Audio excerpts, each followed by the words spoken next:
Okay, dear students, this is continuation of previous lecture on discussion about design of series and shunt field winding. Okay, in previous lecture I discussed in detail about design of shunt field winding. Now let us discuss design of series field winding. Okay, you know the series field winding is designed to carry heavy currents. Hence, uh, whatever size of winding is there in terms of cross-sectional area of conductor, it will be thick. Hence, strips conductors are used. Okay, and as series field winding comes in series with armature of the machine. Armature carries, depending upon output rating of machine, armature carries more current. Hence, series field winding is designed to handle heavy currents in case of DC machine. And usually, whatever field coils are there, they are first former wound insulated and fixed over the pole. So this image shows whatever winding is to be put on the pole, that will be put first in the former. They are wound in the former, then they are removed from the former, then those coils are put in the pole body. Okay, this part I discussed in already discussed in detail, that is design of shunt field winding.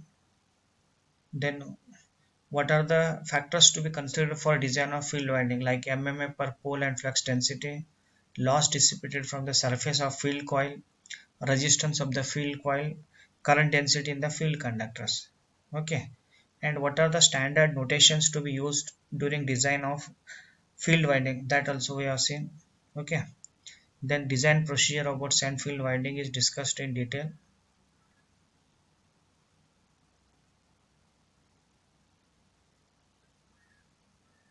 Okay, now let us discuss design of series field. The series field winding is wound with rectangular conductors. Why they are wound with rectangular conductors? Because uh, resistance of series field winding is less. Okay, and number of turns of series field winding are also less. And as series field winding is designed to handle very high current, hence rectangular conductors are used instead of circular conductor. Circular conductors are preferred for only small current densities. Okay, but when higher current density is to be considered for winding, depending upon current to be handled by the winding, then circular shape conductors are not suitable. Okay, hence rectangular conductors are used. And conductor may be flat wound or wound on edge. The series field winding is designed to carry heavy current so that they are made of thick conductors or strips. Okay, the insulation between the turns of series field depends upon whether the coil is flat wound or wound on the edge.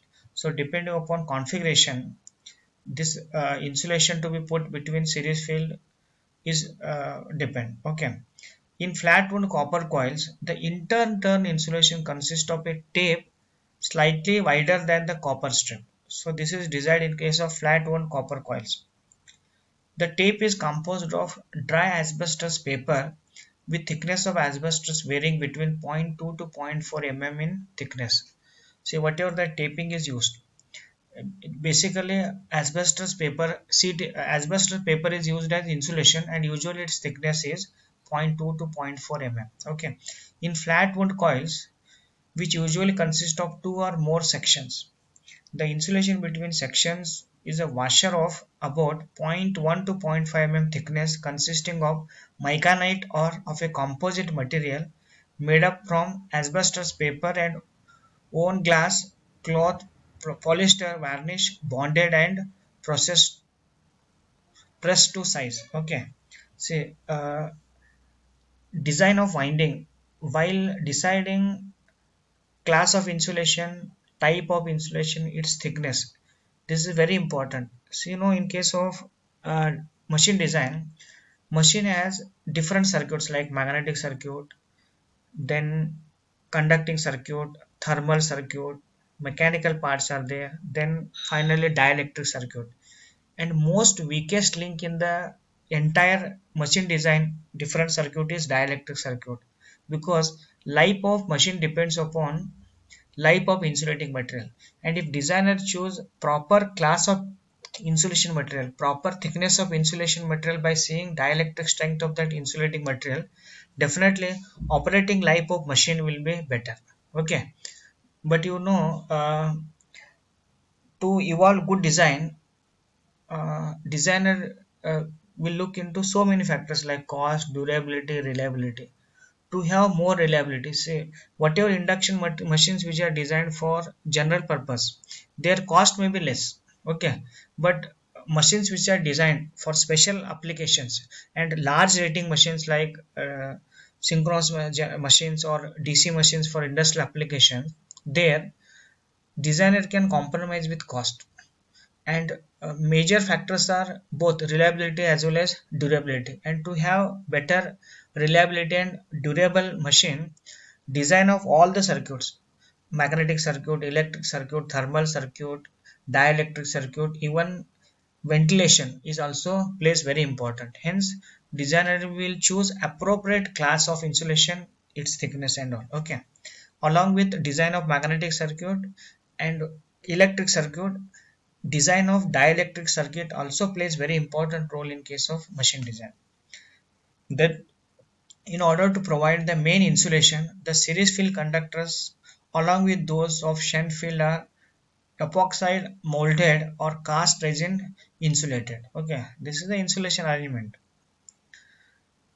Then how to decide MMF in series field coil, how to calculate number of series field turns, how to decide area of series field conductors. Those steps we will discuss in detail. The MMF to be provided on series field at full load usually lies between 15 to 25% of armature MMF, and for normal machines it may be taken as 20%. Okay, see, already I have discussed what is safe limit to decide a ratio of field MMF to armature MMF, because this plays very important role. Okay, and this affects so many performance parameter of induction machine. Hence MMF to be provided on series field at full load, it is 15 to 25% of armature MMF, right? Then MMF of series field per pole ATS equal to 0.1 to 0.25. Here 15 to 25% is mentioned. Series field at full load is usually lies between 15 to 25% of armature MMF. Hence ATS is MMF of series field per pole, which is 15 to 25% of armature MMF at full load.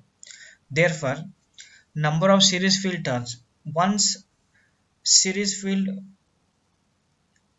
MMF of series field per pole ATS is calculated, from that number of series field turns can be decided. That is ATS equal to MMF equal to IF into TF, or for series field it is IS into TS. Therefore, number of series field turns TS equal to ATS divided by IS. The area of each field conductors AS equal to IS divided by del S.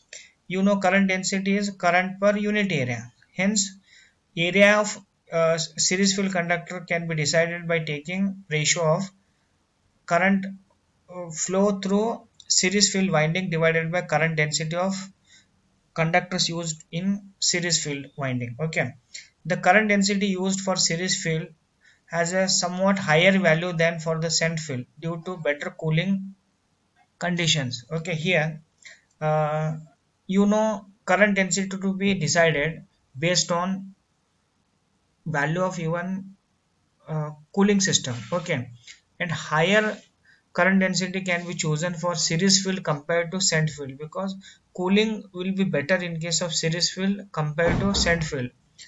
80% of total winding portion or entire height of pole will have both type of winding in case of compound machine like shunt field as well as series field. In that case 80% will be occupied. Number of turns of shunt field winding will be more. Okay, cooling effect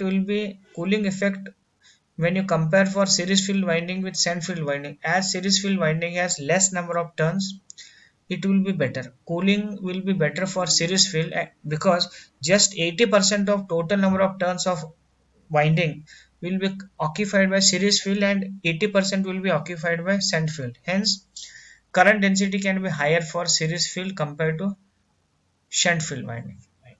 Thank you.